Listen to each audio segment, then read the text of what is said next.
大问题因为主张对金华城的容积率增加到840%不知情，所以妨免报请回。也毋过即摆，这个金华城诉讼的公文来宪光，议员林彦峰指出着其中4点的关键，每一点拢会当证明金华城的容积率增加到840%，大问题无可能毋知影。民众党是来回讲，这是咧看图讲故事。标题就是金华城县市府行政诉讼进行和解一案，3大篇画出重点。金华城争取容积率678.91%，希望用这个条件和北市府和解。另外，公文内底嘛提醒，为着避免所有争议，建蔽率袂当超过70%，容积率袂当超过560%，建议拍官司解决，避免挂界一个争论。本案处理金华城争议，落尾拿等挂问题的因仔。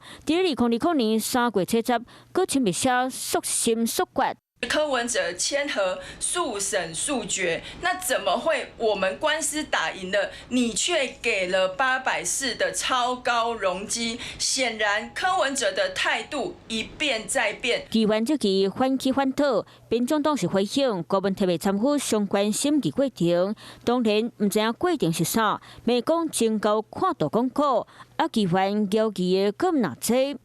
都法局提公文讲到用这种例20%，前后拢总等6个因仔，国民提伫2020年11月签的，安奈唔知影咧。所有都发局的同仁，大家都火了啦！吼，大家现在都在找压箱宝，要把过去柯文哲曾经指示过金华城的所有的证据跟资料，全部都找出来，因为他们要自保。他们自己盖了6个章，现在还说没有盖，现在不止不知道，还不识字了吗？民众党发言人是回应签上公电无收费的决议，或者是同意任何事项的效力。6个囡仔其实是共一份公文，虽公文公开，国民体敢真正唔知影840%的容积率，就交予法官去认定。